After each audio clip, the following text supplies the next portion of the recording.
Ben, the man who stood beside the worst man alive. If Alfie was the worst man alive, and make no mistake, he was, then Ben was the man who handed him the matches, fueled the fire, and then blamed the smoke on global atmospheric jazz. Ben was not merely a sidekick. No, no. He was a co-conspirator, an enabler, an accomplice in existential vandalism. He was the kind of man who brought his own fog machine to public spaces for ambience and wore fingerless gloves not for fashion, but because he claimed full fingers made him too powerful. Ben's origin is, like Alfie's, suspicious and heavily redacted. Some say he emerged from a malfunctioning photo booth at a traveling carnival. Others insist he was once a minor YouTube magician who made a pact with a haunted microwave. What's certain is that he met Alfie in 2018 at a government-mandated conflict resolution workshop, after both were caught hosting rival goose cults in neighboring parks. Instead of resolving conflict, they formed a partnership that would echo through the corridors of bad decisions like a cursed kazoo. Ben was shorter than Alfie, but only in stature. Morally he plummeted just as deep. He had a permanent squint, a mustache that seemed to move independently of his face, and a voice like a sarcastic accordion. He dressed exclusively in distressed beige, a color he claimed soothes paranoia, and carried around a briefcase filled with emergency marmalade and a single unlabeled VHS tape. No one dared ask what was on it. Those who did were met with a monologue about the awakening of the spoons. Ben's contributions to the Alfian nightmare were many and varied. Let us begin with his first major crime, the Great Soup Swap of 2019. Ben infiltrated 10 local supermarkets disguised as a regional soup inspector named Lord Bisque. Over the course of a single chaotic week, he swapped every can of lentil soup with his homemade concoction, a gelatinous fishy brew that bubbled at room temperature and faintly glowed in the dark. When questioned, Ben claimed it was a test of societal preparedness. Hundreds were hospitalized. One man developed temporary telepathy, but only with moths. Then came his campaign of culinary deception, Ben's authentic imitation cheese. This was neither authentic nor cheese.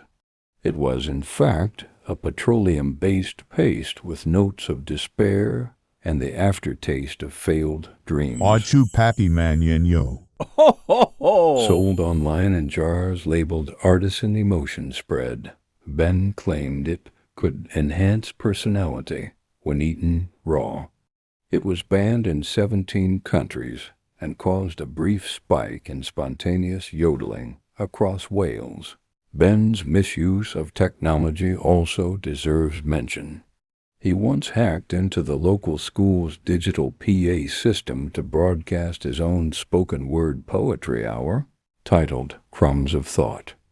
It consisted entirely of vague threats disguised as metaphors and oddly specific grievances about mailboxes.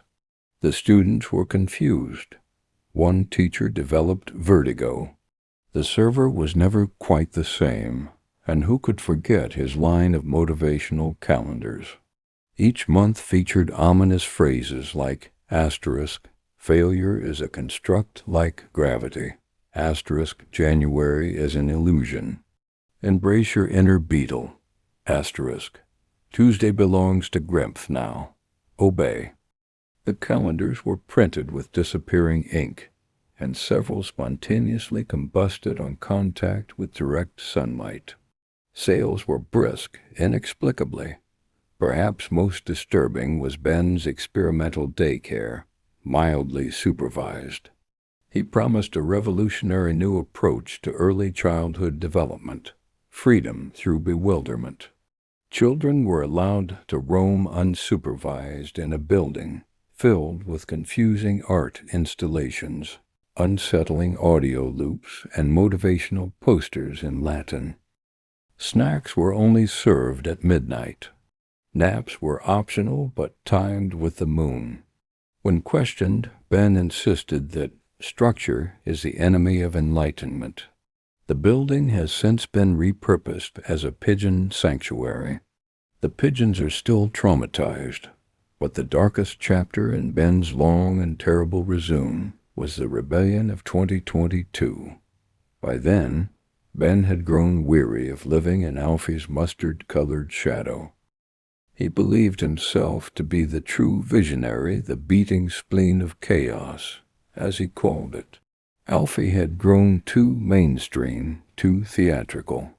Ben craved a purer anarchy, a world ruled not by loud whistling and emotional manipulation, but by silence, ambiguity, and paper match. He began recruiting quietly, targeting the outcasts of Alfie's failed schemes, the surviving fugglers, the exiled Goose Hunkzilla, former Revision Juice subscribers, and a community of jam enthusiasts who had fallen victim to essence of regret. They met in abandoned parking garages and communicated through riddles and interpretive dance. Ben's manifesto, titled The Beige Papers, was a 96-page pamphlet composed entirely of cryptic aphorisms, such as asterisk, rectangles are merely squares with ambition, asterisk, if the sky falls, make soup, asterisk, rebellion begins at tea time, ends in Jell-O. The coup was launched at precisely 3:17 a.m. on a Thursday. Alfie had declared National Pretend to be a lamp day. Ben and his followers stormed Alfie's attic stronghold, armed with novelty foam fingers and a megaphone that screamed compliments at disorienting volumes. Their goal: dethrone Alfie, replace Revision Juice with the Beige Channel, and install a new curriculum based entirely on vibes and weather patterns. It did not go well. For one, the fugglers betrayed Ben immediately. Whether out of loyalty to Alfie or simply due to their general instability, they attacked his forces with sock nunchucks and unblinking menace. Hunkzilla turned on Ben mid-charge, apparently offended by Ben's attempt to rename him Pluckbird. The jam enthusiasts were lost in an argument about whether despair pairs better with rye or sourdough. The rebellion fell apart in 17 minutes. Alfie, naturally, had been watching the entire time from the attic's crawlspace, sipping cold mushroom tea and recording the entire fiasco for a future YouTube series titled Ben's Beige Betrayal, a case study in mediocre treason. Ben was captured and sentenced to symbolic execution, which Alfie described as a fate worse than relevance. The punishment: Ben was dressed in a tutu made of expired receipts and forced to deliver a dramatic reading of his manifesto to a crowd of confused goats, while Alfie played kazoo covers of Gregorian chants. Then he was exiled to a floating raft made entirely of used pizza boxes and launched into the local duck pond.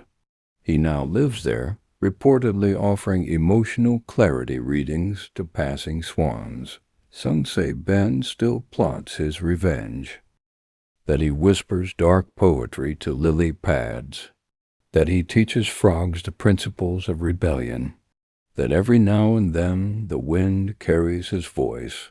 Beware the rectangle, beware the soup. But Alfie, for all his wickedness, doesn't seem worried. When asked about Ben during a brief public statement from a cave made entirely of novelty hats, he simply replied, Ben was a side dish in the banquet of my madness, a beige crouton in my existential salad. He served his purpose poorly. And so the tale of Ben the sidekick who dreamed of being a villain, the rebel who lost to plush demons and his own incoherent planning, joins the annals of infamous failure. A man too chaotic to serve, too bland to rule, and far too enamored with interpretive mime. Let this be a lesson. If you stand beside the worst man alive, you'd better make sure you're not worse at being terrible. And if you ever find a calendar with disappearing ink, a jar labeled personality goo, or a man wearing a trench coat made of sock puppets mumbling about rectangles, run, not for your safety, but for your dignity. Subscribe for more documentaries like this. Ho, ho, ho!